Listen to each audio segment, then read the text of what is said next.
ಮತ್ತೊಂದು ಕಡೆ ರೇಣುಕಾಸ್ವಾಮಿ ಕೊಲೆ ಖಂಡಿಸಿ ಇವತ್ತು ಪ್ರತಿಭಟನೆ ಮಾಡೋದಕ್ಕೂ ಕೂಡ ನಿರ್ಧಾರ ಆಗಿದೆ. ಚಿತ್ರದುರ್ಗದಲ್ಲಿ ಇವತ್ತು ವಿವಿಧ ಸಂಘಟನೆಯವರು ಪ್ರೊಟೆಸ್ಟ್ಗೆ ಮುಂದಾಗಲಿದ್ದಾರೆ. ಡಿಸಿ ಕಚೇರಿ ತನಕ ಕೂಡ ಬೃಹತ್ ಪ್ರತಿಭಟನಾ ಮೆರವಣಿಗೆ ಕೂಡ ಇರುತ್ತಂತೆ. ನಟ ದರ್ಶನ್ ಸೇರಿ ಹಲವರ ವಿರುದ್ಧ ಆಕ್ರೋಶ ವ್ಯಕ್ತವಾಗ್ತಾ ಇದೆ. ಹತ್ಯೆ ಖಂಡಿಸಿ ಸರ್ವ ಸಂಘಟನೆಗಳು ಬೃಹತ್ ಹೋರಾಟ ಮಾಡೋದಕ್ಕೆ ನಿರ್ಧಾರ ಮಾಡಿದ್ದಾರೆ ಅನ್ನೋದರ ಡೀಟೇಲ್ಸ್ ಸದ್ಯ ಸಿಗ್ತಾ ಇದೆ. ಯಾರಿಗೂ ಕೂಡ ಇಂಥ ಪರಿಸ್ಥಿತಿ ಬರಬಾರದು. ಅಭಿಮಾನಿಯ ಅಭಿಮಾನಕ್ಕೆ ಸಿಕ್ಕಿರುವ ಉಡುಗೊರೆ ಏನು ಈ ಕೇಸಲ್ಲಿ ಅಂದ್ರೆ ಜೀವ ತೆಗೆಯುವಂತ ಗಿಫ್ಟ್. ಇಂತಹ ಗಿಫ್ಟ್ ಅನ್ನ ಯಾವ ಅಭಿಮಾನಿಯೂ ಕೂಡ ಬಯಸೋದಿಲ್ಲ ತಮ್ಮ ನೆಚ್ಚಿನ ನಟನಿಂದ. ಅಂಥದ್ದೊಂದು ಶಿಕ್ಷೆ ಕೊಟ್ಬಿಟ್ಟಿದ್ದಾರೆ ದರ್ಶನ್.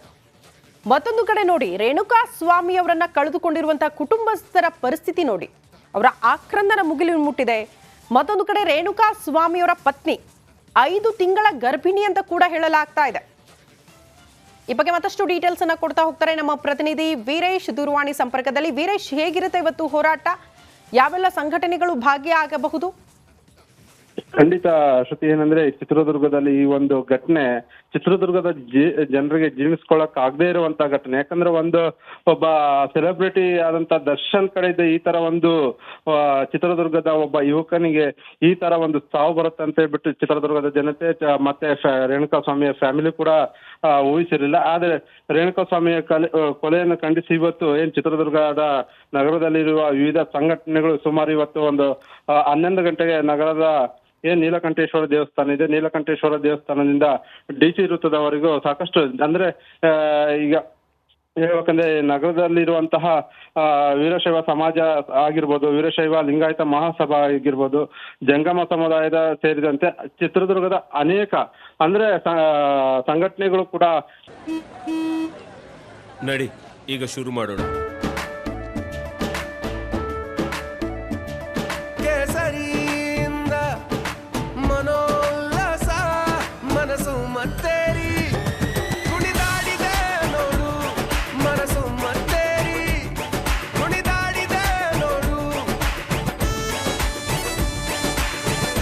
ಕ್ಷಣ ಕ್ಷಣವೂ ಆಚರಿಸಿ ಕೇಸರಿ ಹಬ್ಬ.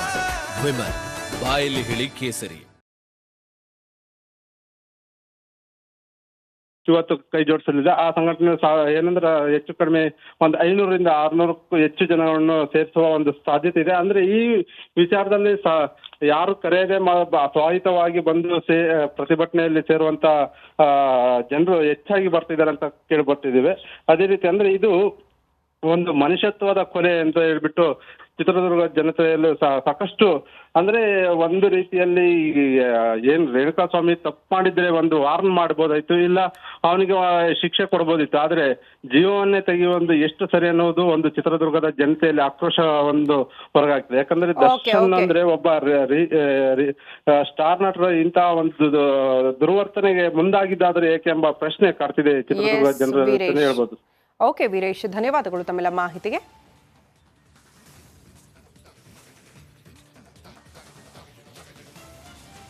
ನಟ ದರ್ಶನ್ ಮತ್ತೊಮ್ಮೆ ಕೆಟ್ಟ ಕಾರಣಕ್ಕೆ ಸುದ್ದಿಯಲ್ಲಿದ್ದಾರೆ. ಈ ಬಾರಿ ಪ್ರೇಯಸಿಗಾಗಿ ಅಭಿಮಾನಿಯನ್ನೇ ಕೊಂದ ಆರೋಪ ಸ್ಟಾರ್ ನಟನ ಹೆಗಲೇರಿದೆ. ಎಸಿ ರೂಮ್ನಲ್ಲಿ ಇರಬೇಕಾಗಿದ್ದ ದರ್ಶನ್ ಪೊಲೀಸ್ ಕಸ್ಟಡಿಯಲ್ಲಿದ್ದಾರೆ. ಈ ಕುರಿತ ಒಂದು ವರದಿ ಇಲ್ಲಿದೆ ನೋಡಿ.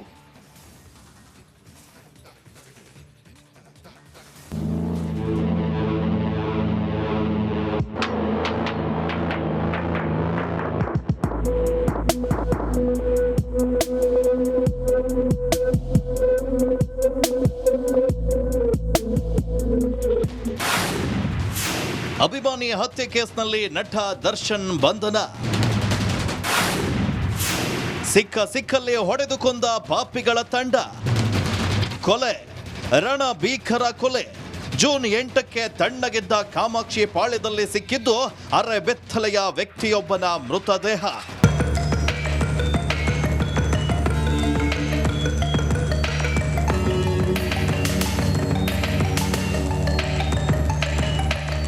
ಒಂದಲ್ಲ ಎರಡಲ್ಲ ಬರೋಬ್ಬರಿ ದೇಹದ 15 ಕಡೆ ಬೀಭತ್ಸವಾಗಿ ಹಲ್ಲೆ ಮಾಡಿ ರೇಣುಕಾಸ್ವಾಮಿ ಎಂಬ ವ್ಯಕ್ತಿಯನ್ನ ಸಾಯಿಸಲಾಗಿತ್ತು.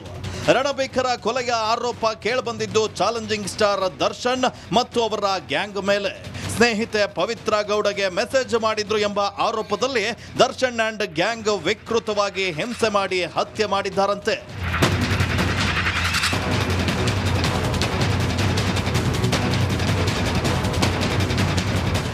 ಅಷ್ಟಕ್ಕೂ ಈ ಪ್ರಕರಣ ಏನು, ಯಾಕಾಗಿ ಆಯ್ತು ಎಂಬುದನ್ನ ನೋಡೋದಾದ್ರೆ, ದರ್ಶನ್ ಕಟ್ಟ ಅಭಿಮಾನಿಯಾಗಿದ್ದ ರೇಣುಕಾ ಸ್ವಾಮಿ ವಿಜಯಲಕ್ಷ್ಮಿ ಸಂಸಾರ ಚೆನ್ನಾಗಿರ್ಲಿ ಅಂತ ಬಯಸಿದ್ದ. ದರ್ಶನ್ ಜೀವನದಲ್ಲಿ ಇರಬೇಡ ಅಂತ ಹೇಳ್ತಾ ಇದ್ದ. ಪವಿತ್ರ ಗೌಡಗೆ ಪದೇ ಪದೇ ಮೆಸೇಜ್ ಅನ್ನ ಮಾಡ್ತಾ ಇದ್ದ ರೇಣುಕಾ ಸ್ವಾಮಿ ಮೆಸೇಜ್ನಿಂದ ಕೆರಳಿದ್ದ ಪವಿತ್ರ ಗೌಡ. ಜೂನ್ 8ರಂದು ಚಿತ್ರದುರ್ಗದಲ್ಲಿ ರೇಣುಕಾ ಸ್ವಾಮಿ ಹಾಗೆ ರಾಘವೇಂದ್ರ ಅವರ ಭೇಟಿಯಾಗುತ್ತೆ.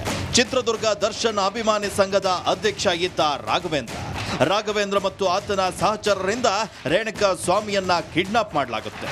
ಜೂನ್ 8ರಂದು ದರ್ಶನ್ ಆಪ್ತ ವಿನಯ್ನ ಶೆಡ್ಗೆ ಕರೆತರ್ತಾರೆ. RR ನಗರದ ಶೆಡ್ನಲ್ಲಿ ರೇಣುಕಾ ಸ್ವಾಮಿ ಮೇಲೆ ಹಲ್ಲೆ ಮಾಡಿ ಕೊಲೆ ಕೂಡ ಮಾಡಲಾಗುತ್ತೆ. ದರ್ಶನ್ ಕೂಡ ಆತನ ಮರ್ಮಾಂಗಕ್ಕೆ ಒದ್ದರು ಎನ್ನಲಾಗ್ತಾ ಇದೆ. ಹಲ್ಲೆಗೆ ಒಳಗಾಗಿ ಅಲ್ಲೇ ಸತ್ತೋಗಿದ್ದ ರೇಣುಕಾ ಸ್ವಾಮಿ ಶವವನ್ನ ಸುಮನಹಳ್ಳಿ ರಾಜಕಾಲುವೆಗೆ ಎಸ್ತೋಗಿದ್ರು. ಜೂನ್ 9ರ ಬೆಳಗ್ಗೆ ರಾಜಕಾಲುವೆ ಬಳಿ ರೇಣುಕಾ ಸ್ವಾಮಿಯ ಶವ ಪತ್ತೆಯಾಗುತ್ತೆ. ಈ ಬಗ್ಗೆ ಪಕ್ಕದ ಅಪಾರ್ಟ್ಮೆಂಟ್ನ ಸೆಕ್ಯೂರಿಟಿ ಗಾರ್ಡ್ನಿಂದ ದೂರು ಕೂಡ ದಾಖಲಾಗುತ್ತೆ. ಜೂನ್ 10ರಂದು ಪೊಲೀಸರ ಮುಂದೆ 3 ಅಭಿಮಾನಿಗಳು ಶರಣಾಗ್ತಾರೆ. ಕೊಲೆ ನಾವೇ ಮಾಡಿದ್ದಾಗೆ ತಪ್ಪನ್ನ ಒಪ್ಪಿಕೊಂಡು ದರ್ಶನ್ ಸಹಚರರು ಶರಣಾಗ್ತಾರೆ. ಆದ್ರೆ ವಿಚಾರಣೆ ನಡೆದಾಗ ಕೊಲೆಯ ಅಸಲಿ ವಿಷಯ ಬೆಳಕಿಗೆ ಬರುತ್ತೆ. ಮೈಸೂರಿನ ರ್ಯಾಡಿಸನ್ ಹೋಟೆಲ್ನಲ್ಲಿ ದರ್ಶನ್ ತಂಗಿರ್ತಾರೆ. ಜೂನ್ 11ರಂದು ಹೋಟೆಲ್ ಜಿಮ್ ಹೊರಗೆ ಕಾಯ್ತಾ ಇದ್ದ ಪೊಲೀಸರು ದರ್ಶನ್ ಜಿಮ್ ಮಾಡಿ ಹೊರ ಬರ್ತಿದ್ದಂತೆ ವಶಕ್ಕೆ ಪಡ್ಕೊಂಡ್ರು. ದರ್ಶನ್ ಆಪ್ತೆ ಪವಿತ್ರ ಗೌಡನನ್ನ ಕೂಡ ನಿನ್ನೆ RR ನಗರ ಪೊಲೀಸರು ವಶಕ್ಕೆ ಪಡ್ಕೊಂಡ್ರು. ಸೆಲೆಬ್ರಿಟೀಸ್ ಎಂದು ಎದೆ ಮೇಲೆ ಟ್ಯಾಟೂ ಹಾಕಿಸಿಕೊಂಡು ಮಾತ್ರಕ್ಕೆ ಅಭಿಮಾನಿಗಳ ಪರ ನಾಯಕ ನಟನೊಬ್ಬ ನಿಲ್ತಾನೆ ಎಂಬುದು ಈ ಕೇಸ್ನಿಂದ ಸುಳ್ಳಾಗಿದೆ. ದರ್ಶನ್ ಕುಟುಂಬ ಚೆನ್ನಾಗಿರ್ಲಿ ಅಂತ ಆಶಯ ಹೊತ್ತವನನ್ನೇ ಕೊಂದ್ರ ದರ್ಶನ್ ಎಂಬ ಆರೋಪ ಕೂಡ ಈಗ ಕೇಳಿಬರ್ತಾ ಇದೆ. Bureau report. ಇವತ್ತು ಕೈ ಜೋಡಿಸಲಿದೆ. ಆ ಸಂಘಟನೆ ಏನಂದ್ರೆ ಹೆಚ್ಚು ಕಡಿಮೆ ಒಂದು 500ರಿಂದ 600ಕ್ಕೂ ಹೆಚ್ಚು ಜನಗಳನ್ನು ಸೇರಿಸುವ ಒಂದು ಸಾಧ್ಯತೆ ಇದೆ. ಅಂದ್ರೆ ಈ ವಿಚಾರದಲ್ಲಿ ಯಾರು ಕರೆಯದೆ ಸ್ವಾಯತ್ತವಾಗಿ ಬಂದು ಪ್ರತಿಭಟನೆಯಲ್ಲಿ ಸೇರುವಂತ ಜನರು ಹೆಚ್ಚಾಗಿ ಬರ್ತಿದ್ದಾರೆ ಅಂತ ಕೇಳಿ ಬರ್ತಿದ್ದೀವಿ. ಅದೇ ರೀತಿ ಅಂದ್ರೆ ಇದು ಒಂದು ಮನುಷ್ಯತ್ವದ ಕೊಲೆ ಅಂತ ಹೇಳ್ಬಿಟ್ಟು ಚಿತ್ರದುರ್ಗ ಜನತೆಯಲ್ಲೂ ಸಾಕಷ್ಟು ಅಂದ್ರೆ ಒಂದು ರೀತಿಯಲ್ಲಿ ಏನ್ ರೇಣುಕಾ ಸ್ವಾಮಿ ತಪ್ಪು ಮಾಡಿದ್ರೆ ಒಂದು ವಾರ್ನ್ ಮಾಡ್ಬೋದಾಯ್ತು, ಇಲ್ಲ ಅವನಿಗೆ ಶಿಕ್ಷೆ ಕೊಡ್ಬೋದಿತ್ತು. ಆದ್ರೆ ಜೀವವನ್ನೇ ತೆಗೆಯುವ ಎಷ್ಟು ಸರಿ ಅನ್ನೋದು ಒಂದು ಚಿತ್ರದುರ್ಗದ ಜನತೆಯಲ್ಲಿ ಆಕ್ರೋಶ ಒಂದು ಹೊರಗಾಗ್ತದೆ. ಯಾಕಂದ್ರೆ ದರ್ಶನ್ ಅಂದ್ರೆ ಒಬ್ಬ ಸ್ಟಾರ್ ನಟರು ಇಂತಹ ಒಂದು ದುರ್ವರ್ತನೆಗೆ ಮುಂದಾಗಿದ್ದಾದ್ರೆ ಏಕೆ ಎಂಬ ಪ್ರಶ್ನೆ ಕಾಡ್ತಿದೆ ಚಿತ್ರದುರ್ಗ ಜನರ ಹೇಳ್ಬೋದು. ಓಕೆ ವೀರೇಶ್, ಧನ್ಯವಾದಗಳು ತಮ್ಮೆಲ್ಲ ಮಾಹಿತಿಗೆ.